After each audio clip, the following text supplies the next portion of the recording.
Let's start then with what I'm surprised is this.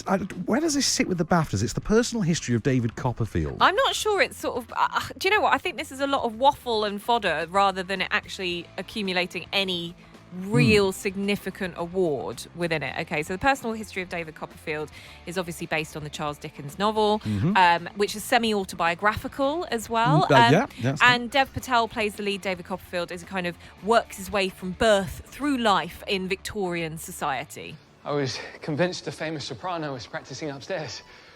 Oh, exciting. Who? No, I mean to say, it turned out to be you. Oh, I see. A compliment. Thank you. Copperfield? I have to go. Proctor. You could come up after my next lesson. I can sing you a piece. Thank you. I'll bring something to throw at you.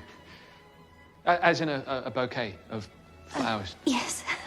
Bit of romance there as well, really. A little bit of romance. It's not the kind of romance I would suggest. It's not really a hot and heavy film, no, if we're honest. It's not. But it is, do you know what? It is a colourful film. It's colourful in lots of different ways. So obviously the costumes, the look and feel of it, it doesn't look like normal Victorian London. It's not dark and dreary and full of pollution. It's actually bright and beautiful colours. It's quite a Technicolor. Yes. It almost has that sort of, when you see the rosier, the rosier Oliver Twist adaptations kind of have that Technicolor appeal. Definitely makes me kind of want springtime to come along a little bit sooner, particularly looking outside at the gloomy clouds today. But also, speaking of colour, it's got colourblind casting in this. Dev Patel, yeah. Dev Patel is the lead in this. His aunt is played by Tilda Swinton. One of his love interests. Do we know what ethnicity Tilda Swinton is yet? Well, she's a bit of everything. She's proper amazing. Chameleon, yeah, isn't she? She's a real chameleon. And again, she's Betsy Trotwood in this, and I love her entrance because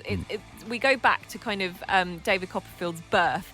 And she, as his aunt, is coming in, and the first thing you see is her pressing her nose up against the window, sticking her nose in, and kind of going, "Is it going to be a niece? I'm desperate for a niece." And then it turns out to be a boy, and she can't believe it. She also has a hatred for donkeys, which I think is hilarious. That's the thing. I mean, there's moments of that kind of comedy in it, and they do seem to come about largely through Tilda Swinton and Hugh Laurie. I found the Peter Capaldi stuff wasn't quite as charming as I think it was intended to be. Do you know what? It felt a bit like a play with him, where he's like, all right, I'm going to play the dodgy old guy, you know. And I kind of felt like if Hugh Laurie and Peter Capaldi had played one another's roles, maybe. it might have worked better. Potentially, in a strange way. Yeah. But that's something, for me, I'm the Iannucci guy. I mean, I'm a huge Iannucci fan. I don't know, I'm not... Hang on, for anyone who doesn't know who Armando Iannucci, he did The Thick of It, he did the In the Loop, Veep, The Death of Stalin. Death of Stalin, obviously, yes. Yeah. In the Loop was the movie of Thick of It, wasn't it? Yes. And Death of Stalin was just amazing. Yeah. It's a very particular type of humour. So, again, you love it. I'm not a massive fan. It doesn't, it makes me chuckle.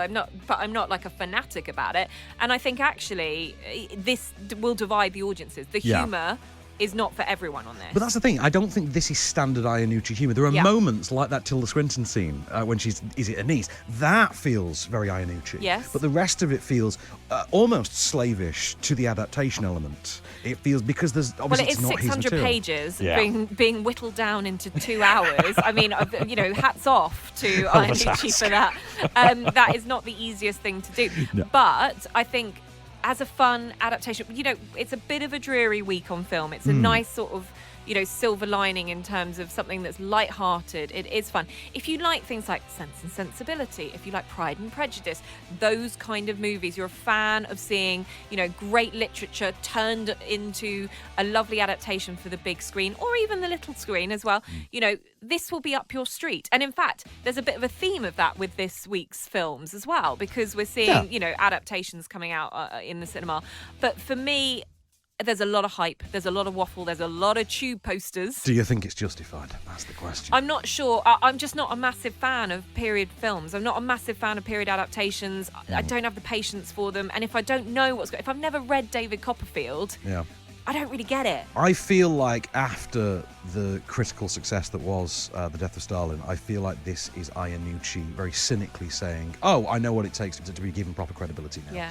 Yeah. So I'll remove a lot of myself from it, do another period piece, and see how that works. But and I feel that's what happened. Do you know what? It's actually more of a passion project. So he was an Oxford graduate. Yes, I know. And he in literature, he loves the idea of it. You can see the prose coming through in this and how he's constructed the script. The artistry of what he's done is great. Yes. I think it's literally down to preference on this one. I think so as well. Yeah. Our mutual friend Chris Lysette from The Mirror, he and I were talking before one of the other films this week, and I asked him, can you tell me why you enjoyed it so much? Oh, well, I really love the book for starters, and I'm like, okay, there it is, right there. Yeah.